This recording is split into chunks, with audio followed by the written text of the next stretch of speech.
Looking for help with course design and installations? A new disc or other accessories for your game? Well, OzDiscs has a huge range of all disc golf equipment in stock. 5% of each sale goes back to support your local club through their rewards program. Also, did we mention they have next day shipping? Well, jump online and check out OzDiscs now at www.ozdiscs.com.au. For over 10 years, the Flying Disc Store has stocked Australia's largest range of flying disc products. From disc golf discs and bags to ultimate frisbees, throw and catch discs and dog discs, the Flying Disc Store has everything you need. As part of our support of the Tee-Off, the Flying Disc Store would like to provide Tee-Off listeners with 5% off any purchase in the store. Just use the code TEEOFF5 when checking out to get your discount. Visit www.flyingdiscstore.com.au today to grab a deal.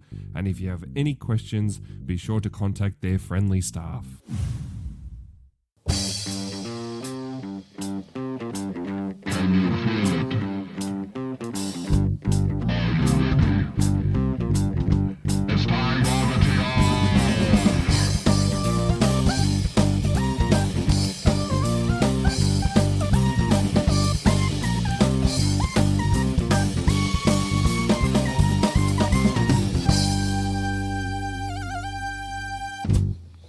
And welcome back to the Tee-Off, an Australian podcast about the awesome sport of disc golf. My name is Paddy Robinson. I'm here with Tim Bowen and Andrew Ferguson here for episode 69. How are you, fellas? What episode? 69. Oh, sweet. Nice. We've made it. That's nice. Nice. Tim, why do you have that number tattooed on your chest? I don't get Just happy to be here, Paddy. Yeah, me too, mate. Just shuts it down. I've got to keep it classy, mate. Yeah. All right, straight into it. Guys, the Vic Open footage has just been released on Gatekeeper, on Parked Media, and with us truly doing the comms again. It looks awesome. It's not in Ballarat. It's it's at Inverleigh.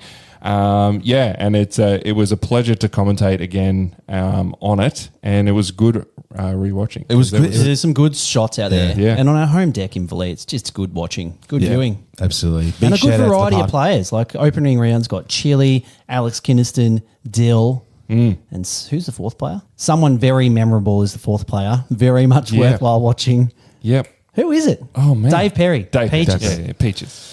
Oh, mate. Forgettable because he pops I- up every 15 comps and you realise, there is another top 3 disc golfer in the country that I've forgotten about. I don't remember his face, just, to be honest. But it's really You're not good. looking at his face. It is a good one though, isn't it? Because it has a pretty crazy kind of cool finish. So definitely get out there and watch it.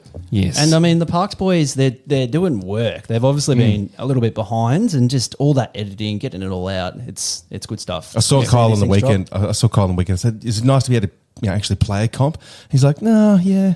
Yeah, he's a little He's flat. He's been grinding. I mean, they put out Hopkins Heiser as well. I'm keen to see Melbourne Celebrates. I want to see how that course looks on camera. I know they've got some stuff out there to do. Smashing it. Yeah, killing it. So, make sure you get over to, Gatekeeper as well because they're sharing it around. But the Park Boys are putting in the work. So make sure you let them know that they're doing a great job and give them an old subscribe as well on YouTube because, there's all the tournament stuff, but also the Parked Clubhouse is also pretty fun watch as well. Show them some love. And they're playing. Jace Wiedner just beat Terry Bowen on the weekend. He was excited to tell me that. Okay, Yep. nice one. He had a good weekend, actually. I think he shot like 70 above his rating in the first round. Mate, at one point, Smashed both it. Wiedners were on top of the leaderboard. Oh, wow. My world was upside down. I don't know what was going on. All right, keen to get into that a bit later. But, let's get straight into some news, hey? What's news round the world, round Australia? What's news? What's happened and who's spoken? The news and tournament recap is brought to you by Disc Golf Warehouse. Use the code TEEOFF at the checkout to snag yourself a cheeky little discount. Alrighty, we just had the one cheeky little C tier go down in the States, the 2024 PDGA Professional Disc Golf World Championships presented by Zuka. Oh, just a little one. Just a little one. I just want to point out that PDGA is Professional Disc Golf Association, Professional Disc Golf World Champ. They've just put too many professional disc golfs in the title. That's true. Or is that Figure just out what Paddy? you're doing. Who wrote that? No, Is that the actual thing? That's the title I've taken from the PDGA website. You can't throw an acronym and then half your lengthen name. it. Disagree with that too, Fergs. Good sporting. Got to give a huge congrats to the two-time MPO winner, Isaac Robinson, and the one-time FPO winner, Evelina Salonen. She's done it. Do we have some sort of applause button? This is a big deal here, Paddy. Can I just... Ew. That's all you get. No. Feels like the crowd clapping Natalie Ryan right there. No, I'll tell you what, I'll give it a... there we go. It's cash. It's total cash. So Isaac Robinson, he managed to go wire to wire, which Yeah. I've since learned means leading from start to finish, Yep. and back to back at just 24 years of age. So Far out. that's huge Massive. for Isaac Rob. Did you guys see the post Yeah. that someone made? Yeah. Yeah, from Dixon Jowers. He wrote this on Facebook. When I watch Isaac Robinson play all year long, I think, how did this guy win Worlds? But when I watch Isaac Robinson play Worlds, I think, how does this guy not win every event? Yeah. Which is bloody funny. That's true. And then you look at the very first comment, it's Isaac Robinson commented it himself, and he just says, same. So good. Which is insane. What a Dixon legend. Jowers. Yeah. He's a nice guy actually, and that's the best a name. name. Oh no, it's such a good name, isn't it? Very I would nice. name, if I had another dog, I'd name my dog Dixon Jowls. Yeah, there you go. Sorry. Jeez. Take a peek at some of these stats from Isaac. So he led the field in scramble rates, and he missed only 5 of 52 C1 putts. He only had 6 bogeys and 1 double bogey for the event, which is pretty incredible. I know he was the king of getting like OB pars, which says something about the man's mental state and scrambling game. I mean, yeah, dude, he was just on. Like, I don't know how. Like, he just didn't miss anything. Like, Yeah. he didn't make any mistakes. No massive blowouts. Like, the dude was just dialed, and everyone just. I felt like, I don't know, everyone was just crumbling around him a bit. Yeah, look, he jumped out to a lead, and it was kind of like he did look shaky a few times. And we're going to go through all of the 5 rounds and the key points of Worlds because it is a big deal and it comes along once every year. But he really didn't look like he was losing at any point. It was only like how he crumbled at Idlewild that made you think, oh, maybe he just needs a couple of holes to get nervous. But he steadied the ship when he needed to. Evelina, on the other hand, she became the first Finnish world champ, which is a huge accomplishment in itself. Yeah. We almost have, Finnish MPO and FPO because Nicholas Antela was right there in MPO as well, which would have been pretty incredible. Have a non-US winner. Robbed. He was robbed. Yeah. Yeah. We know this. We'll talk about it. We're going to talk about it shortly, yeah. But have a look at some of these Evelina stats. So Isaac missed 5 of 52 C1 putts for the comp.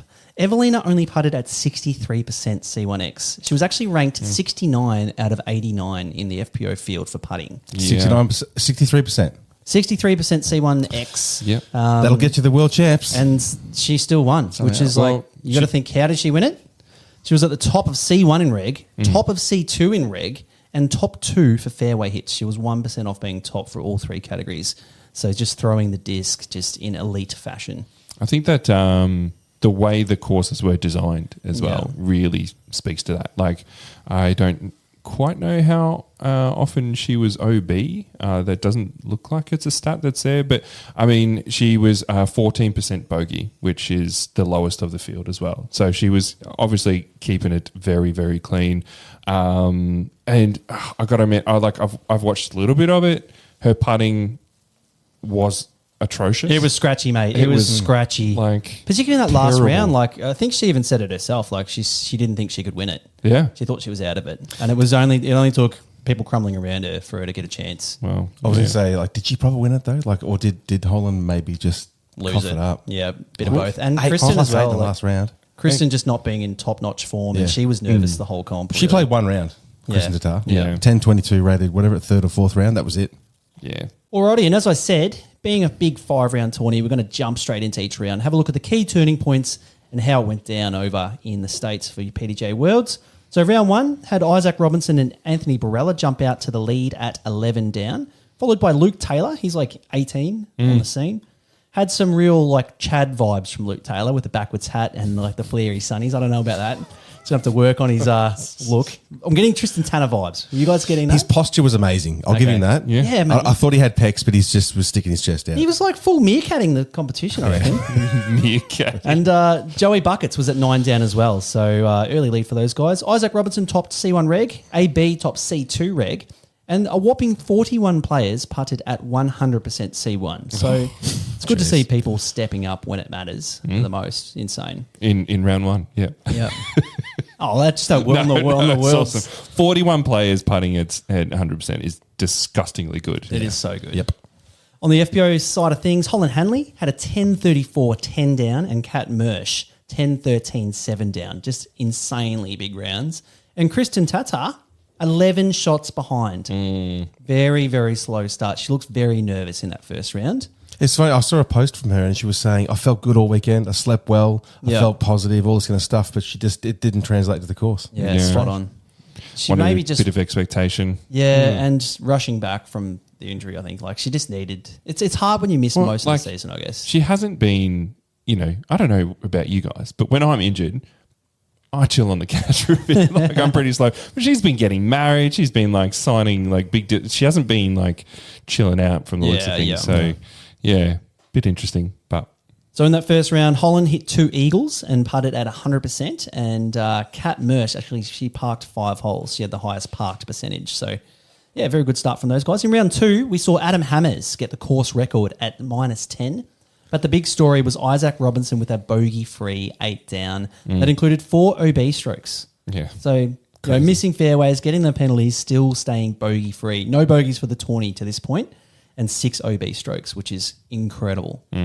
AB actually shot even, so he's just been tied with Isaac, and now he's all of a sudden 8 shots back. Calvin, Simon, and Gannon, they move up the rank. They're in the mix now.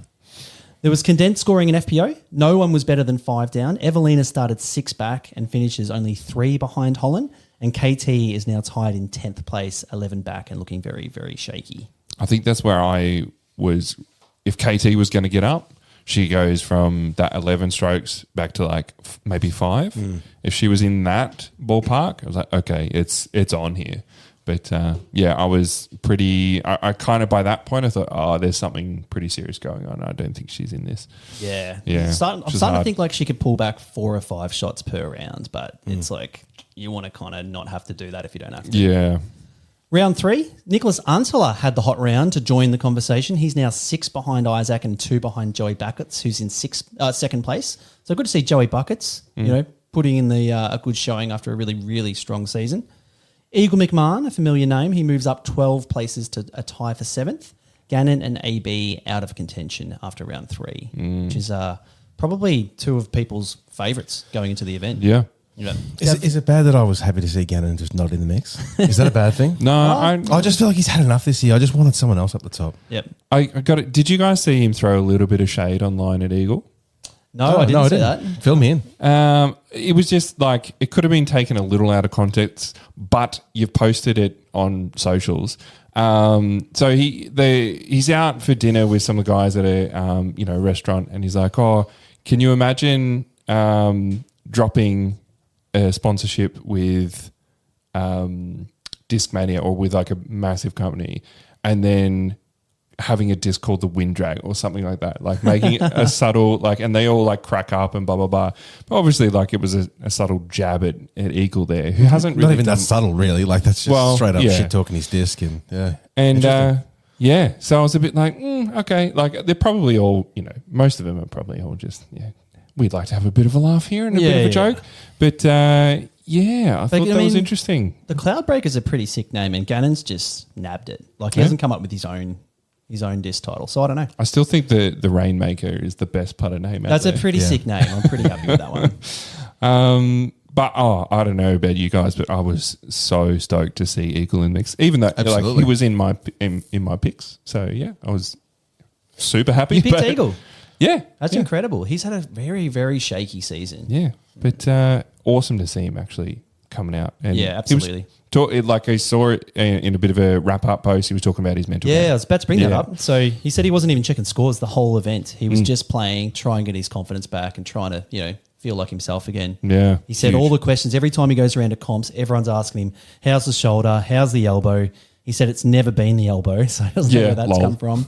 And you know, how the new discs and just all of those questions going around his head have really, really weighed down heavily on him. So I noticed, like, even at this stage in this dude's career, he also mentioned like imposter syndrome. Yeah. There a bit. I'm like, geez, mate, like you're an elite player. Like I definitely put him in the boat of, you know, you put Macbeths and all that sort of stuff. Like, you know, he should be on with Simon and should be on that kind of money, and that's what he, you know, that's the level he is. Yeah, no one throws a disc like him.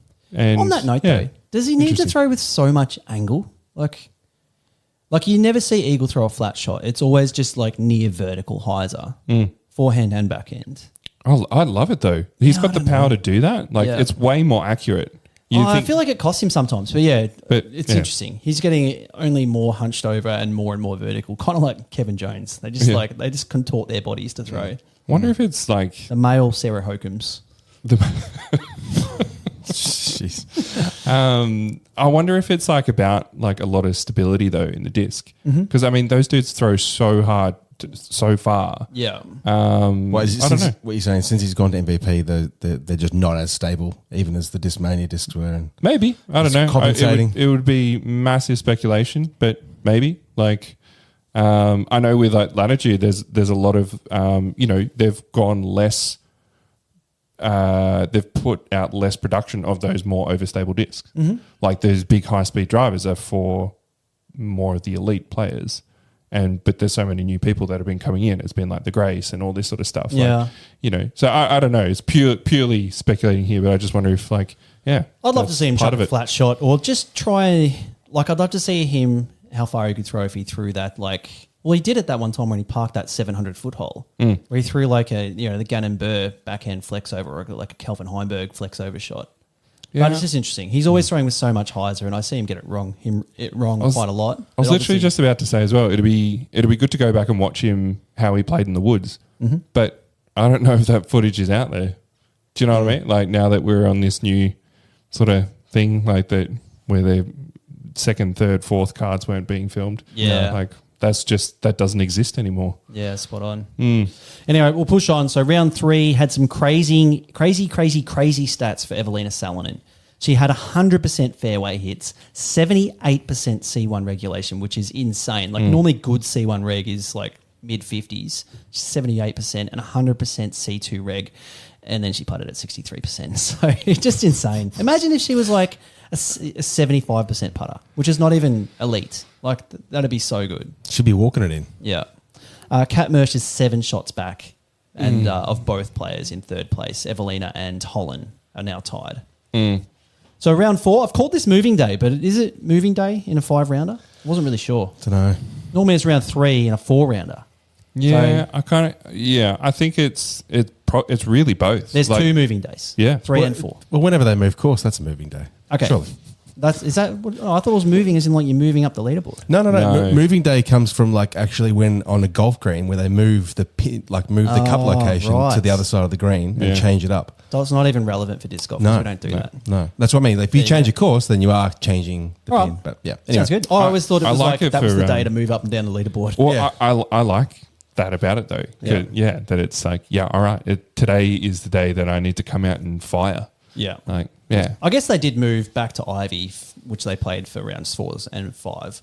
Round 4 saw Joey Buckets fall out of contention with a +1, while Nicholas Antler and Calvin Heimberg now, they closed the gap to Isaac to 3 and 5 shots respectively. So good to see Calvin back up in the mix, maybe, flirting with his first ever major win, which would have been pretty insane to see. Isaac looked a little shaky, kind of like he did at Idlewild. So he had a +3 2-hole stretch with 3 OBs in the middle there. And that's pretty much exactly how he did it at Idlewild. He had a hole where he had a double OB and then he looked nervous from then on out. But after this, he kind of, rerouted the ship and steadied things, so to speak. KT actually clawed things back in round 4, but she was still 9 back. So 9 back, 1 to play. You put a line through KT, or do you? Probably can't in FBO. Like, people are going to choke. Yeah, I was thinking KT would come out and shoot a pretty good last round, and she would put herself. I thought best for her was either 4th or 3rd. Yeah, exactly. But she left it too late. She wasted some time in the first couple of rounds and put herself way behind. If she had been like maybe 5 strokes, within 5 strokes, then okay, it's on. And maybe on lead card, so the Holland or Evelina can feel her. That's there. a good point. She needed to be on lead card, but she was pretty much.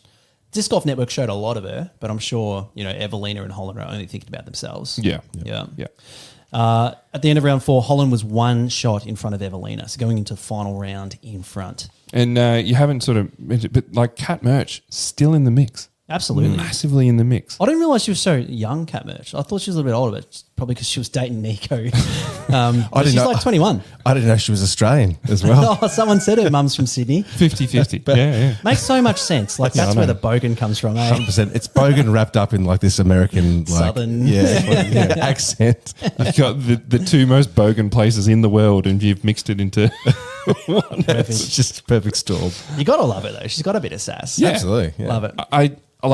I don't know how you can play in those sunnies. Like I struggle with, I don't know whether it's a depth perception thing or whatever, but I rarely will wear sunglasses when I'm playing, in an actual tournament round. And she's wearing those freaking half face shield things. I don't know how she does it, but it's impressive. Looks like she's got a welder's mask on. Pretty much, yeah.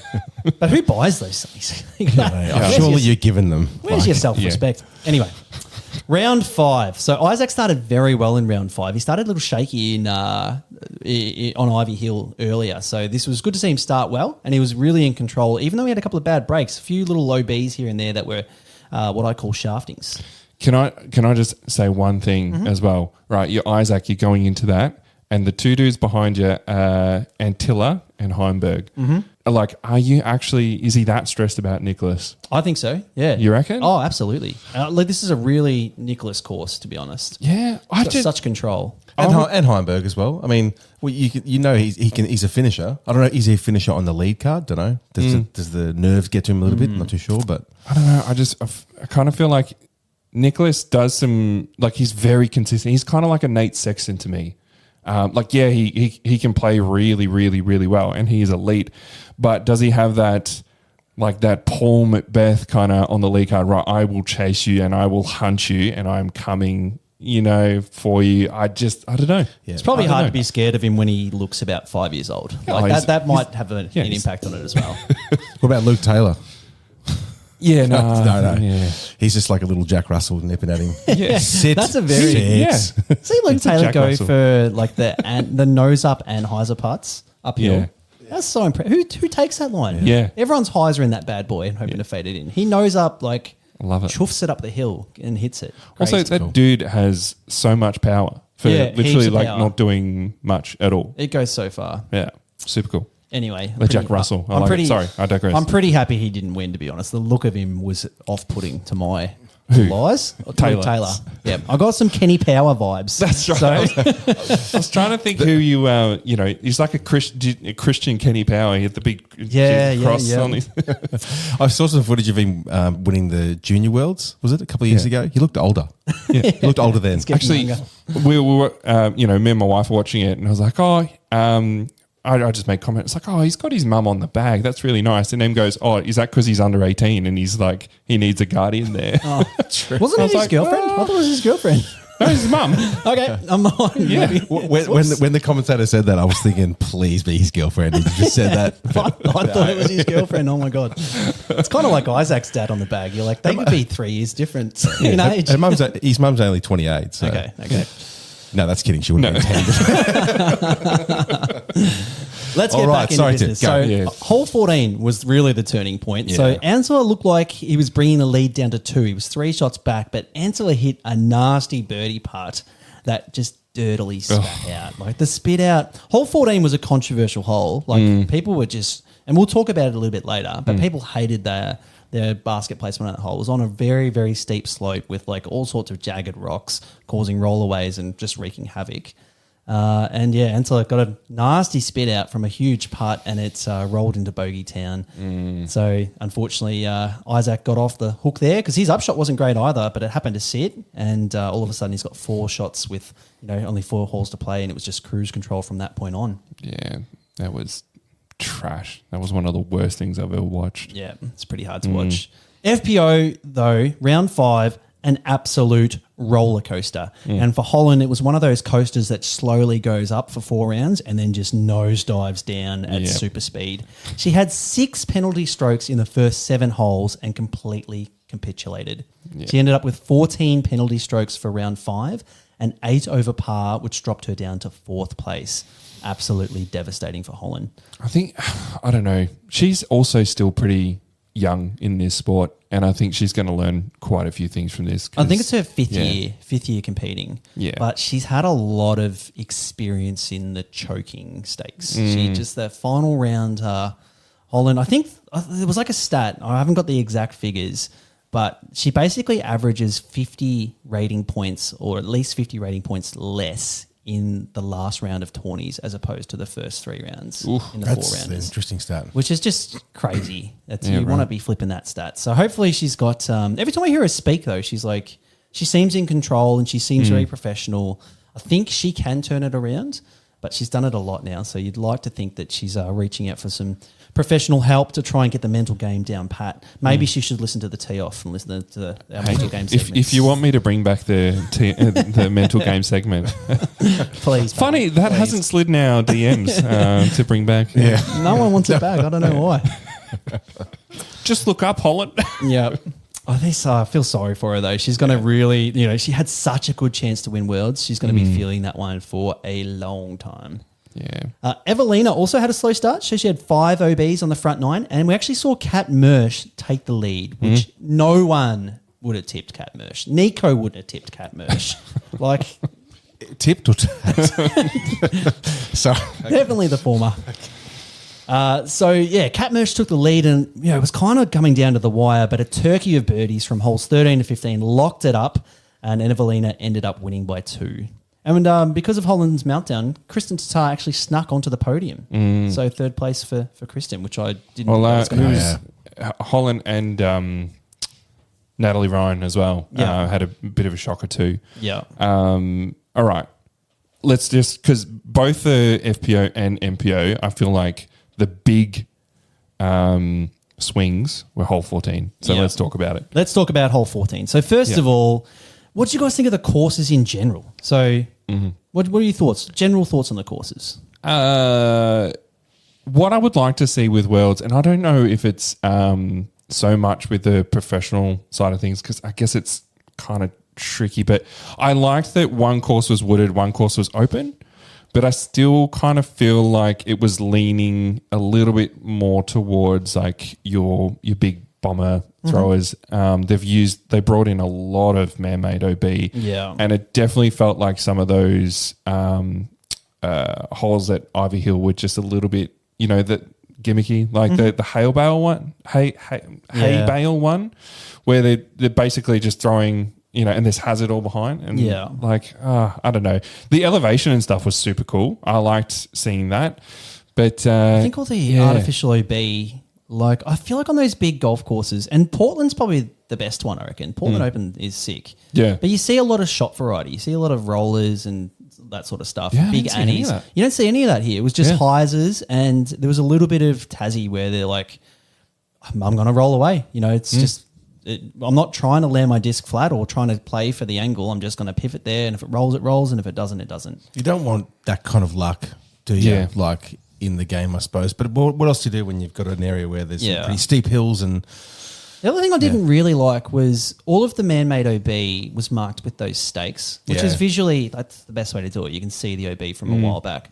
But the stakes came into play so much. Players were hitting them left, right and centre. Like Joey Buckets got absolutely saved by a stake. I saw Ricky got completely shafted by a stake at one point. He was like firing too. Yeah, exactly. Yeah. It's a hard one because you've got to, you want to visually show the player where it's at, but like, how do you do that from a distance? And elevation helps because you can probably see painted lines and stuff. But on the flat, you've got no chance unless something's sticking out of the ground. And I don't know, I'm doing this at the moment with Inverleigh, and I don't know, like we're looking at the old, those whiskers. Yeah, the whiskers are kind of cool. Yeah, so a disc could fly through those, but you'd be able to see them. That's probably not a bad compromise. You know what I mean? I don't know whether there's something a bit more, because they're pretty small still. I don't know. Maybe there's something else out there that could be suitable, that's flexible to stop this kind of thing happening. I just wonder about like these pop-up courses. Like we're on a golf, like it's a big golf course. Yeah, it's cool, but Oh man, I don't know. Like it was just a bit of a weird. Is it like a pop-up course though? Like, what do you mean by pop-up? Well, like that's not a permanent. Yeah, it's not a permanent course. They're playing up like different fairways and all that sort of stuff. Obviously they've built permanent tees though. Yeah, I don't know whether they were permanent tees. Yeah, I'm not too sure. They might have been dropped in. Yeah, but like how much is these players are they going to get to go there and practice it and like refine themselves? Like, it'd probably be open like maybe a week before. Mm-hmm. Like, I don't know. I just, that was the cool thing about the other course. Like, it's wooded. It's an actual permanent disc golf course. It's unfortunate that they're losing. Yeah, they're losing like 6 holes. 6 holes. Like that. Yeah. Shit. But that feels like more disc golf. To me. Like Northwood Black springs to mind as one of the best like worlds courses going around, and some of the the best sort of golf that we've seen. Yeah, I probably would. I probably would have liked to have seen the final round on New London as well, rather than Ivy. But that was just my personal preference. If most people, if you talk to, who've just getting into disc golf and they're like, "Oh yeah, I jumped on YouTube and it was amazing how they threw the discs around the trees and it did all this kind of stuff." Visually, people like watching that kind of stuff, and I think it's challenging for the players versus just a big open kind of booming course. Yeah. So I don't know. That's my point of view, at least. Anyway, you can't. I know you can't have a Worlds just on one course necessarily. It's all wooded, but I don't know. It'd be good to see it in Europe anyway. Fair to say, next year. Oh, it will be, yeah. And what a way for Evelina to try and back it up. Oh, that's a very good point. Hadn't even thought about that. Yeah. But courses 14, somewhat controversial. Gibbo in particular was not a fan of Ivy. He said, "I can't believe Worlds is played on a course that only like a small group of people have put together and had input on." He said, why hasn't PDGA hired a course designer to actually put together the courses for Worlds? Who designed it then? I think Nate Reinhold had a Reinhold, had a bit to do with it. Yep. I heard a few guys made mention of his name for hole 14 as well. Hole 14, let's get stuck into it. So everybody was hating on hole 14. Ezra Robinson said this is the worst hole that he's ever played, which that's a bit of a stretch. I actually kind of want to play the hole because he obviously hasn't played hole 2 at Stony Creek.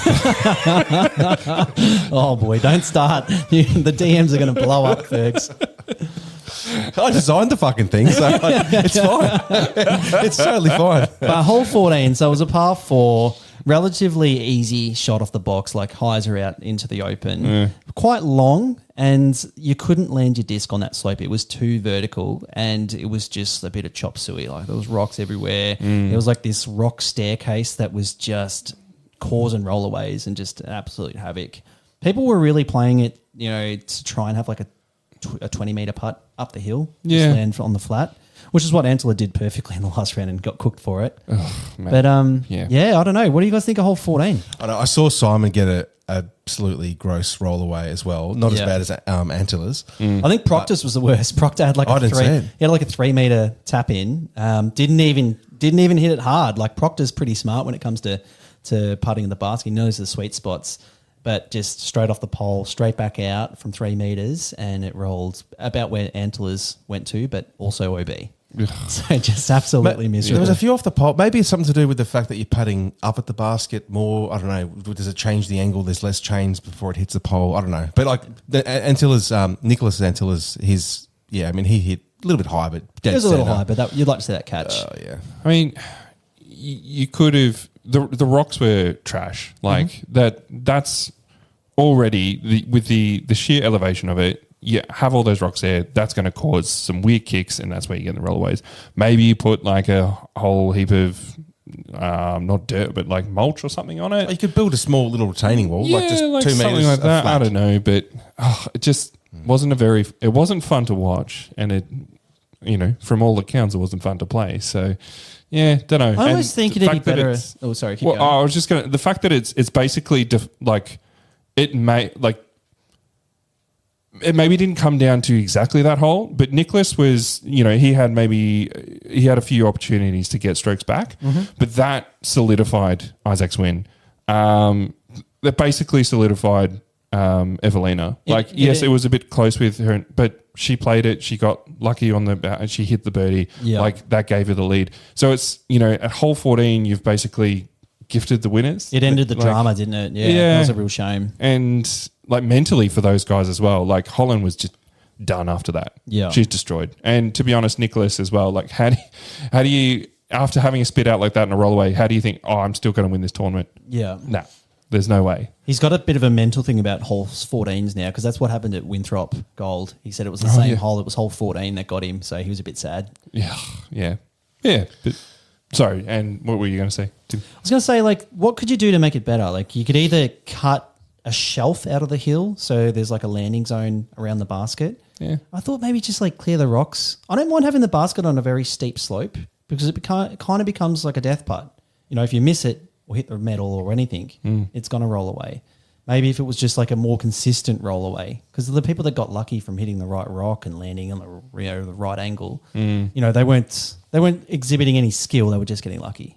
Yeah. But if it was just a nice, clean, green slope and you're expecting a roll away, it just becomes a death putt, but like a interesting death putt. Yeah, I agree. At least clean it up, or build. You could build out a small little retaining wall, so at the front of the basket, or the downslope of the basket, at least a metre or two, you know, of just like flat space. The disc has a chance to settle down if it, you know, gets a spit out. But they had enough hay bales out there. Maybe put that on that little path or something. Hay bales, gross. It's just so Hicksville. Like I feel like it just takes disc golf down a big notch. At least it's not like milk crates or something. Like, where was they? I don't know. But I'm just thinking of the Aussie version of hay bales. Just slabs of 4X. Just beer cartons. No, I don't know. I feel like it got an unfair rap, hole 14. It wasn't great, but it wasn't the worst hole I've ever seen. That's for damn sure. I've seen plenty worse. Yeah. Anyway, it's a shame it kind of defined the tournaments, but I really enjoyed what's the first New London. I enjoyed New London more than Ivy Hill, that's for sure. Me too. Yeah. Now, boys, anything else about Worlds? Because we've spent the entire episode talking about it so far. Do you like Joey Buckets? I was just going to say, like, how do you feel about locking yourself into like a bucket hat for the rest of your disc golf career? Like, was he buckets before he wore the hat? Do we know? That's his Instagram handle. What came first? I think he did say the story, and I've already forgotten it. It was like his dad gave him a bucket hat at a casual round or some league they decided to play, and he just absolutely fired. Like, he played so good, and ever since then he's just worn a bucket hat. So. But he's quite particular. It's not any bucket hat. Like he knows the good ones, and he's got a particular shape for his dome. It is a good shape though, because there's some pretty trashed bucket hats out there. You're a hat connoisseur, Fergs. Well, I'd love to see. You're currently wearing a ill-fitting corduroy hat, which is the speciality of the flying disc store. I don't have hair to fluff it out. It's the hipster hat. It is the hipster hat. The head is round. Let's make the hat saggy and flat. That's what we need. And corduroy. So classy. Come on, it's cool. It's hip. Yeah, you're pulling it off, mate. Thanks, mate. I couldn't pull it off. No, I think wouldn't it be weird though if he rocks up to a course just wearing a regular flexi fit bloody thing? Yeah, who's this guy? Joey who? Joey Flat Hat. doesn't quite have the ring to it. What about the winners? We buying some Isaac Robertson. It's 2-time now, so I'm getting some 2-time Prodigy discs for sure. Didn't they release? Was it a PA3 something or other? The PA3 in soft, like that's my jam right there, and the D1s which have recently become. Are you my actually jam. going to pay for it, or is it going to get sent to you for free? No, I got to pay for it. That sort of stuff. They don't look after you like that well. What about Evelina? We're getting some Evelina 1-time Destroyers as her Tour Series disc, I believe. Surely, it'd be good. That'd be pretty cool. Apparently, she's getting on a plane. She promised her friends that she was going to get on a plane and fly back and celebrate the win back in Finland, which is throw really some cool. ice cream on the stones at the sauna. But like, I don't know, Innover got to lift their game. Put some stuff out there. I haven't seen any one-time merch yet. Yeah, it's fair enough. Yeah, I don't know. It's pretty shit, isn't it? Really, Yeah. like everyone else seems to be kind of forging ahead in that area, and they're just a bit behind. Yeah. Are they Sexy Birds even out this year? I didn't even know. Oh, they are actually. Oh, there you go. I haven't bought one. I've done well. It's like owning a shop or some shit. Yep. Yeah, they are. Same as last year. Nothing special. Yeah. Yeah. It's a shame, isn't it? They've gone for this weird plastic. I don't know. It doesn't have that Yeah, nice chalkiness. They lost their sex appeal. There you go. Oh, there Anyway, you go. the old ones are still easily the better ones. Yeah. Anyway, that's enough worlds. Let's get cracking on some Aussie stuff, Fergs. There's got to be some comps that went down over the weekend. I know I played in one. I know, and I played. I have played in one as well. That's right, you were there. Not particularly well, but anyway. I didn't look at your score. Did I bet you? Yeah, by a few strokes. Absolutely. Can I literally. On home turf, we had a few events over the last week or so. We'll kick it off with the Central Vic Classic 2024, hosted at Quarry Hill Disc Golf Course up in Bendigo. Good track, mate. It is a good track. This is like sneakily, I reckon it's the second best track in Victoria. There you Quarry go. Hill. You've heard it. On that extended layout. Yeah. Some of those back 9 holes pearlers. They are. Some aren't. Like, some are not. Some need some work. Which ones don't you like? Oh, fuck. Numbers wise, I can't remember. You know the par 4 where you're downhill and then you've got the Mando to get round to the right? Left of the Mando? Left of the Mando. Yeah. Yeah, that one. Yeah. That's fine. Yep. After that. The one after that. Yeah, just straight up to the hills little, and stuff like yeah, that. There's a par real good 3 chance to pump like the basket round the corner. Yeah. And then there's a green up there and you've got this kind of like blind big highs you've got to do and there's a sand green. Yeah, Yeah. just little changes I think could be good. But anyway, whatever. Moving on. I'm not sour. I'm sour. Get on your soapbox. It's coming. MPO winner was Leo Dykes. He got one. He did. I reached out to him. Haven't given him enough notice, so he hasn't got back to us. But we're going to get the Pirate on the show because The Pirate. he got a good win. He said before this he had a cheeky little win at Ruffy, but this is his first like proper big win. Yep. Move over Joey Buckets. He did a very funny the pirate. Leo did a very funny Instagram post as well with likening himself to Michael Jordan so good. holding the trophy. Yeah, it's good stuff. MP40 was taken out by Mark Boland. Good on you, Mark. He had one stroke on me one stroke on me after the first round, and then we had Cranny, John Cranston, a couple behind.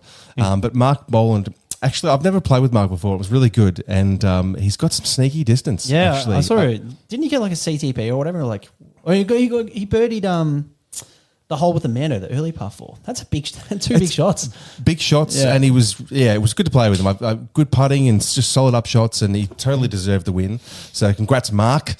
MA1 was taken out by Carl Davies, and that was in a 3-hole playoff against Geelong's very own Matt Hill. Oh boy, they keep playing hole 17. They've played 17, and 17 Hang on. is an island hole. Yep. Was a Melbourne player in there as well? Wasn't it was it a 3-person playoff? Or no? No, 2. No, just 2? Yeah. Okay. Sorry. I thought Alan Brunsting was in there as well, but maybe he was. I thought they were on the same score. No? No, I think Disregard me. Alan had I think he had an even start, but he finished with a 5 down. Mr. Okay. Brunstein. He smashed in the second round. But, yeah, anyway. All right. No, it was 3-hole playoff, and I think, repeating hole 17. And I think it was on the third one that I think Matt missed the island and Kale got it in, laid up for his par, and that was it. Hole 17, the Great Australian Hole, 75-metre island hole with a C1 island. Timmy Bond whiffed that twice, if you're asking. Just clean whiff of the island twice. My apologies. Alan Brunsting was 4 strokes away. So, there you go. be better, Alan. 5 downs, nothing to sneeze No. at. FA1 was taken out by Anita Weber. That was a good, actual close tussle as well. I think she snagged by 1 stroke. I think all top, the 4 in FA1 was probably about 3 or 4 strokes between them all. Yeah, nice. I think, or thereabouts, maybe 6.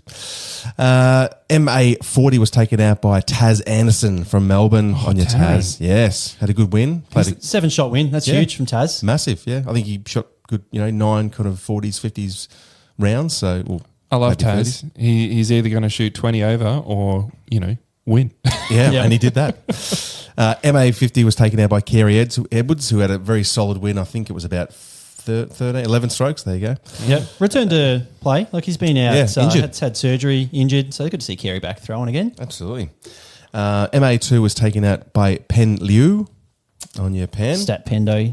Very good player. MA3 was taken out by Daniel Frawley, who had quite a narrow victory over David the Cannon Gannon. Unfortunately, Dave was going back. He was going for back-to-back because he won it last year. Well, actually, sorry. He won it in MA4, so he stepped up to MA3, but he just unfortunately got pipped by 1. More importantly in MA3, though, the Turbo Herbo, only 2 shots back of the lead. And Ash Wiedner getting the chocolates over Jace by a single shot there. Oh, jeez. I'll tell you what. He's got bragging rights. MA3, first was 8 over, and then, down to 10th is 15. Like, that's all really tight. That's tight. That's what you want to see. That's cool. That's the course. Sydney Winter. Oh, no, sorry, we haven't moved on yet. MA4, how could I forget? Reece Circuit. Yes. From Ballarat, took out the win. good old Rat Accessories. You know, I'm calling him friend of the show. He's a friend of the show. He sends in stuff all the time. Recircuit, well done, mate. Rat Sacks. Massive shout out to Reese. He snagged his win. I think this is at least his first decent kind of win in a PDGA C tier. So that's huge from Ballarat's very own Recircuit. And I did actually witness him throw probably at least a 50, 60 metre throw in. On hole number 3. Well, that was the win. You won by 1, so that was the win right there. There you go. Massive. Just before you move on, got to shout out Nathan Parrish stepping up to MPO and finished tie for second with Aidan Howard. So very nicely done. Heiser Flight's very own Nathan Parrish. Nice.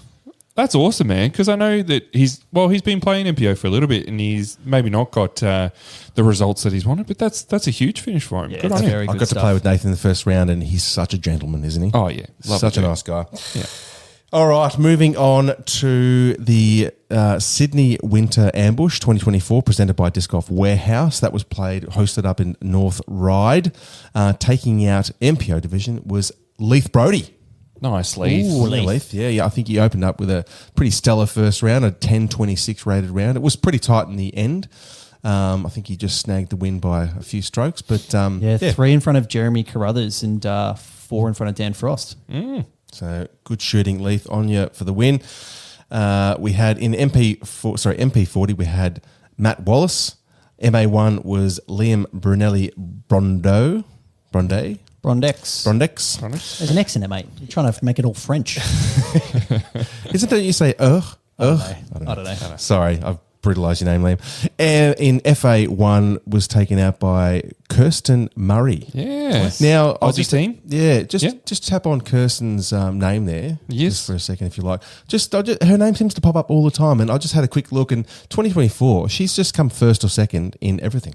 I just had a look. She played for 7 events, 5 wins. Yeah, huge. And we're talking like, Vic Open wins. We're talking, Sizzler wins. So yeah, she's played Ultimate for a long time, and then she's come over. And Who picked her at Queensland? Was that Michaela?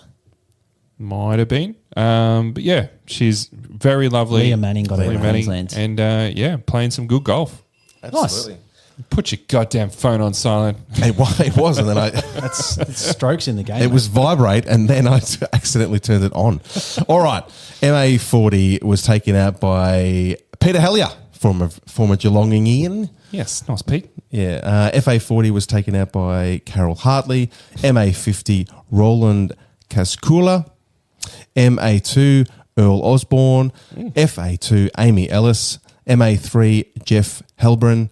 MA4 Stephen Cragg. FA4 Michelle Juarez. MJ15 Dominic Osborne. And FJ12 was Lily Nicholson Love. Goodness, Very man, nicely that's done. There you a go. lot of divisions. Yeah, a lot of divisions, big comp there. And rounding out the Aussie events for the last week or so, we had the 2024 Bayside Cup presented by Kingfisher Disc Golf. We're up in Townsville. Is that where that one gets played? No, Kapalaba. Kapalaba. No idea where that is. Sounds very beautiful, though. Exotic, does. right? Everything's exotic up there, isn't it? There, yeah. Thinking Beach Boys Kokomo vibes. In MPO, taking out the win by 5 strokes was Aaron Morton. Oh, Paddy, give us a look at the ratings. He always just pops off in these ones. Yep, there they are. 1001, 966. Very nice event. Yeah, nice. Great win there. In MP40, Gavin Cowan had another win. Nice. Close one there, just by 1 stroke over AC at Aaron Cruel. In MA1, we had Daniel Big. Small. Biggie. Okay.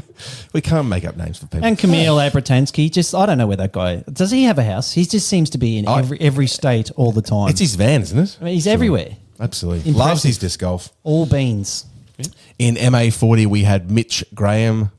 In Must have won a playoff. Playoff over Dennis Ludwig, friend of the pod. Nice. Geez, it was a tight tussle there. Even Wade O'Shaughnessy just off the pace by 1. In FA40, we had Tanise Stark.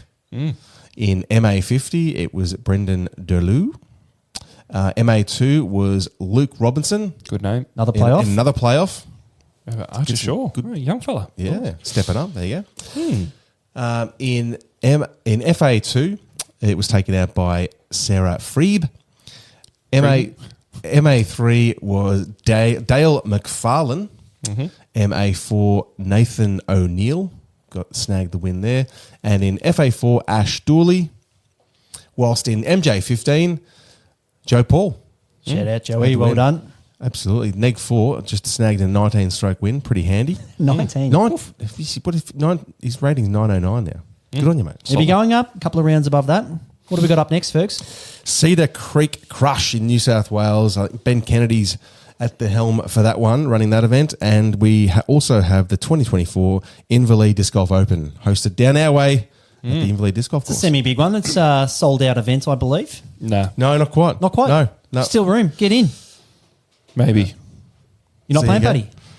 Oh, see how we go. I want to get out there and practice. Life's a bit busier for me. And that'll be my first week back at work, actually. So what's going on with the course, mate? You're chucking another course out at Inverleigh. We're playing 27 holes, 9 of them are new holes. Yeah, it's going to be a big day, 27 holes. But yeah, like we were lucky enough to get a grant from the Golden Plains Shire to fund the installation of a new 18-hole course, which is awesome. So the 9 we're playing in the event, are they the 9? Are they the ones we played for doubles at Vic Open? No. Okay, different No, ones. nothing like that. Okay. Yeah. Well, how many extras were there for that one? There was only a few. Like There was 3. There was only 3. I was only 3. Yeah, it was only 3. How did we shoot so many under par in that pack? Oh, mate, because we were killing it. Oh, we got them all. That's right. We were Yeah. killing it. Listen to it.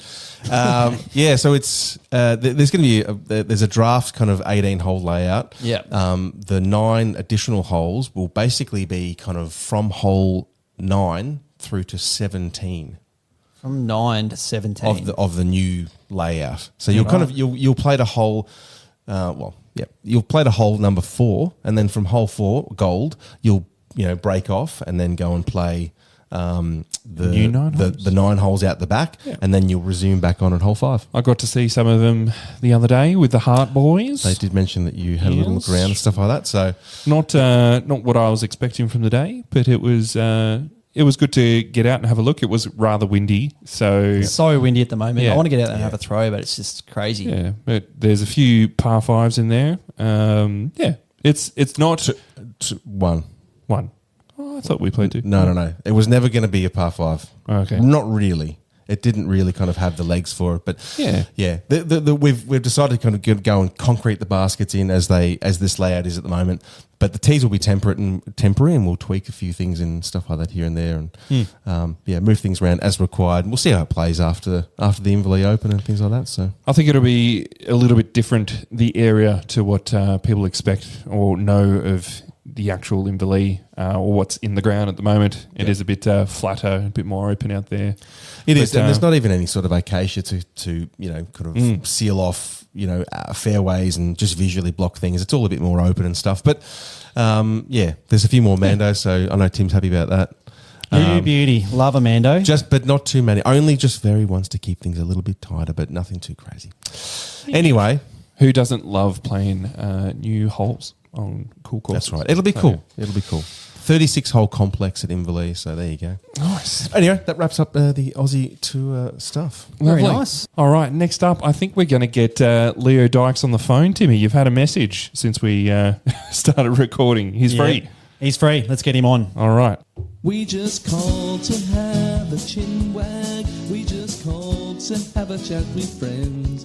We just called to talk some disco and to catch up on the latest disco trends. Okay, and on the phone, making his debut on the pod is Leo Dykes. Mate, welcome. Hey, how you guys doing? Yeah, we're doing pretty well. We've had a bit of a look at, a cheeky little tournament that went off at Bendigo last weekend. And, mate, you've got a big fat 1 next to your name. How did that go for you? Scary. It shouldn't have been scary, but it was. Yeah, because Tim Bowen was in the mix? I'm Or going to say, No, Leo, if you're asking absolutely. how we are, I was a little bit better before you whooped my backside in Bendigo. But I'm guessing you're saying it was scary because you've been in this position before leading and maybe haven't quite got the job done. You haven't gone full Holland Hanley. But No. talk us through the nerves this one. You had the lead and you managed to hold on. I mean, I was doing pretty good for all that back 9. I was playing well, feeling good. Then Tim put his PA3. We have the exact same color PA3 down on hole 8. and then I tapped in from his, which was right next to it. Oh, and no. I was like, Massive controversy. And I was like, that would have, if I got stroked then, I'd be like, career's over, man. Oh, and he didn't stroke you? No, my pair was like he put next. His foot was actually like behind both. Oh, so. wow. But I was like, you could argue him. it was good enough.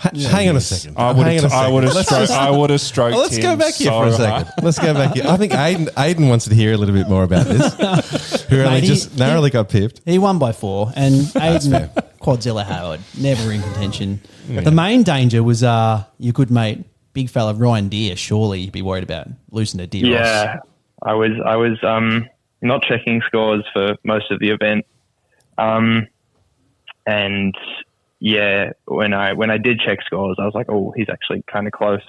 But then he bogeyed a hole, and so I was like, there's a sigh of relief. And then Nath Parrish was close, and I was like, oh my god, I couldn't keep my head straight. But I managed to put myself in a good enough position after round 1 where I didn't have to worry too much, which was nice. Yeah, that's it. Round 1 coming in at 991 rated, which is really good out there. I think it's a bit of a low rated course, Bendigo, just given how hard birdies are to come by and how easy it is to get pars. I'm looking at your PDGA page right now, your 953 rating, so nice little jump up this month. And you've got Inverleigh, Eruption and Champs on the calendar, so a couple of big ones to round out the season. Absolutely. How are we feeling going into Inverleigh? Been feeling pretty good. I mean, playing Bendigo, that was like power forehand course. So I was eating every single hole where I didn't have to throw a backhand up as much as I possibly could. I don't know if Inverleigh and any of the other courses will be the same, but feeling decent enough. Yeah, nice. Yeah. You do rate the forehand, don't you? Do you say you've got a top 5? Top 5 forehand. Top 5 forehand in the country. I did actually see you bomb one off. I forget what was it, a hole, maybe 15, the 145 meter downhill jobby. Yeah. That I think you were pretty safe on that hole. Did you have to bring that one up? Like, how did I go AB on that one, Leo? How did my disc I threw a forehand and it rolled and skipped like a backhand? You're sitting at top 8 of forehand. That's why. Not even. I'd be top 20 at best.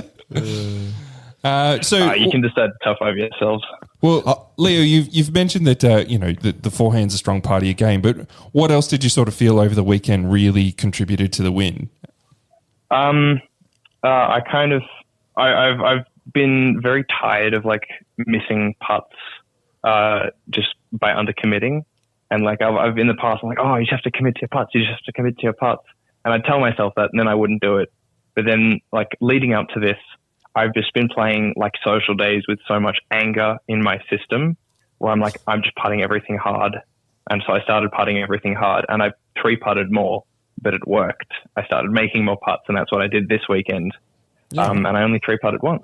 Okay. So the Austin tactic. And eventually it clicks, and then you're just a top 3 putter. Just get angry. Yeah. Get angry. Play socially, get angry, and putt with Get angry. All right. Try and make everyone else scared with how hard you're putting. I thought it might have been something to do with the fact that you weren't wearing a Legionnaire's hat. Yeah, it could be that, but actually, or an eye patch. The story behind that hat is I was at Ultimate Training earlier in the year, and I had a really bad training, and I went aside and like ripped the hat in half, and I was like, ooh. No, that's not good. Can't be shredding hats.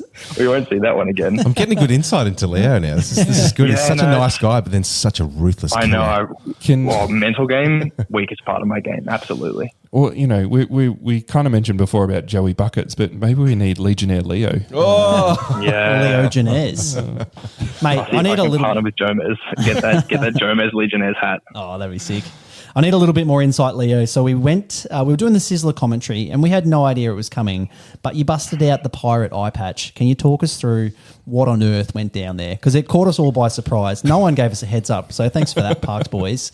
I'm glad no one gave you a heads up, because I know because Dan was he was in charge of picking feature card, and I think he'd seen that in the bag video I made ages ago. He was like, Leo will be good for something funny, and I remember Ryan Deer's dad gave him some binoculars and said, use these for the disc golf course. Not like a rangefinder or anything, just binoculars. So it just magnifies the target. And so I was like, it's hilarious. It's such a nice thing of his dad to do, but it makes no sense. You should be using them. Yeah, absolutely. It can maybe throw a bit further, throw a bit straighter maybe. But yeah, no, I was like, what if like I had there's a water hole? What if I had like a pirate telescope and an eye patch, and like I'm like extending the telescope and going like land ho across the water? And I was like, that'd hit. And I like to think it did. Oh, it did, mate. That was funny stuff. Not to mention, were you playing with a shopping bag in that comp? Was that one? Yeah. I mean, you might have seen it, but then Sam Barnett gave me his grip bag afterwards. So nice. I'm off the Woolies bag. What a shame. There goes a sponsorship opportunity. Yeah, I know. Sorry, Woolies. But awesome stuff, mate. You're definitely an up-and-comer on the Aussie disc golf scene. I think there's not going to be too many comps where you're not whipping my backside with that power forehand. Hopefully, in Valee, the mental anguish comes back and I can get the chocolates there, but we will see. Yeah. But I wish you all the very best for the rest of the season, and thanks for coming on the pod. Awesome. Thanks very much for having me, guys. I like Leo, yeah. Putt with anger. That's definitely a new bit of advice. I don't know whether that came up in my research. I'm always angry after my putts. Yeah. That's the problem. If you're going to be angry, you may as well do it before the putt, eh? Yeah. Yeah, it's a good point. But, huge win from the young lad, and he is a bit of fun on the disc golf course, so good to see him up We need there. more characters out there, and Leo is definitely one. So is Ryan Deere. It's good to see those boys.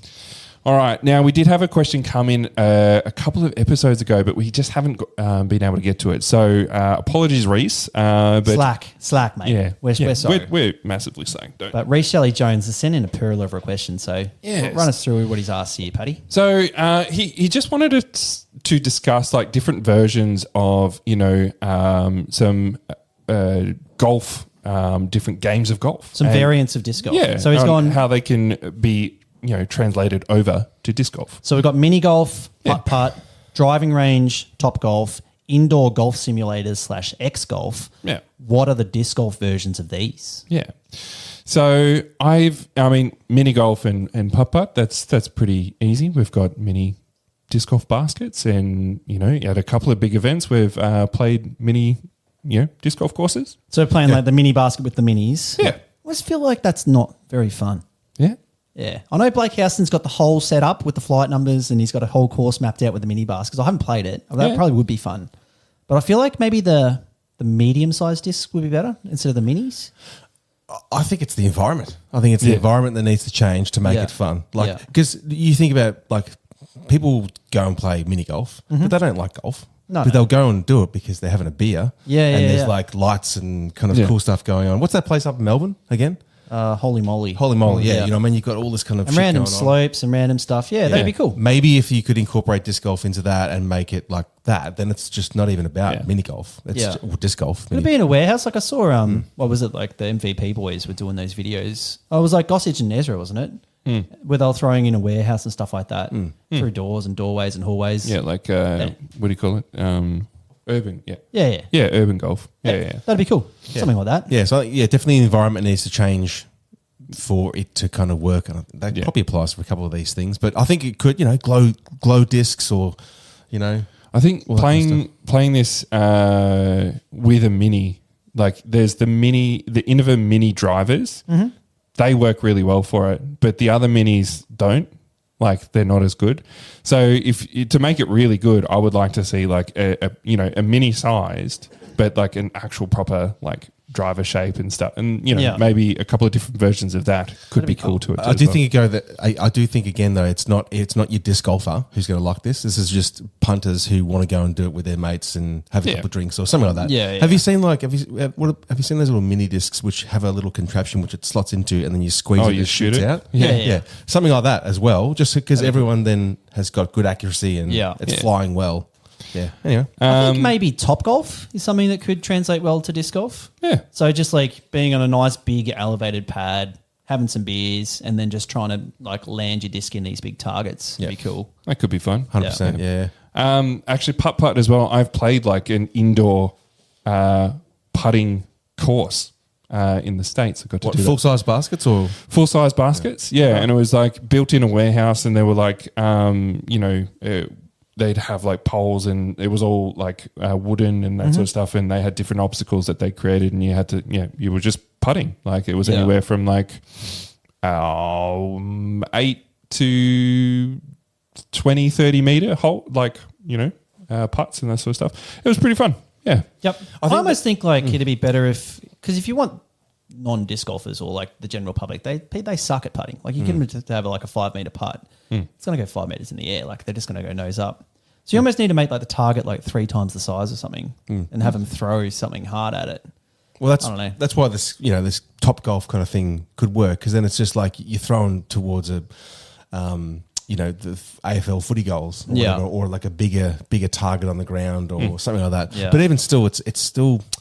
I feel like if you go to a driving range, anyone, even if you can't really play golf, you can still smack a ball. Yeah, like, you can still kind of get onto it.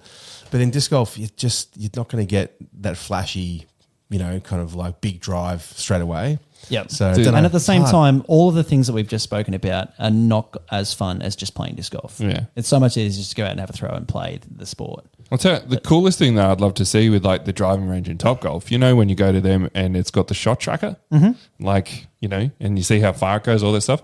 That's what I'd like to see. Like, cool. Average punter, 30 meters. Yeah. Or, but see what we're actually doing, like see what the shape is. Yeah. That'd be cool. So next part of the question, which one would you choose and how would you run it?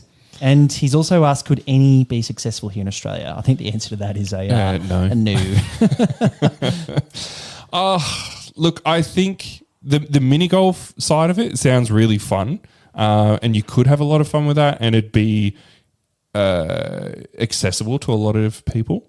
The other thing I think is the simulators. Yeah, that's what I think could work. Yeah. That's what I would do. Would be a tech disc combined with disc golf valley. You know what I mean? Yeah. So you can track your shot, have your throw, you're throwing into a net, but then you get the disc golf valley type, visual on like an amazing course, and you get to see the disc fly. Yeah, I agree. Yep, I think going back to the mini golf thing, I think it's about just the experience, about going there with friends, having a drink, more so than the actual throwing anything, playing anything. So that could possibly work, maybe in Australia, but even still, it's like I think you're pushing shit uphill a little bit. Yeah, You could see a tech disc net, big screen, just pop up in your brick and mortar stores. Yeah. You'd be able to sneak that into the Flying Disc Store warehouse. Surely, Fergs. There'd be a bit of space in there. Yeah. I was going to say, like, we'd just get psyched over a brick and mortar disc golf store, really. That tickles me at the moment. So, yeah, but cool question, Reese. If anyone's got any cool ideas on that front, like fun sort of variants of disc golf, that'd be cool. Yeah, absolutely. Tell us so we can have a Kickstarter and get it going. Well, I tell you what I'd like to see more of, like the disc golf games that you can actually play while you're playing disc golf. So, like Ripped. I would love to see little tweaks of that as you go around. Like, we know Wolf exists as well. But yeah, something like fun with Ripped. Like different versions of that. I think that'd be really cool. Yeah, I agree. Sweet. Good question, Reese. Nice. All right, well, that brings us to the end of another episode. Episode 69. Thank you, Timmy. Thank you, Fergs. On you, lads. Big shout out to Leo Dykes coming on as well. I know it was a little bit last minute, but it was good to hear from him. Please make sure you follow us on Facebook and Instagram and send in any questions or topics you'd like us to discuss. Until next time, we hope you get out and play some disc golf with your mates. So that's the end of the episode. Thanks for listening. I don't know why you're still here. We have to go see our families. Seriously, just go play disc golf.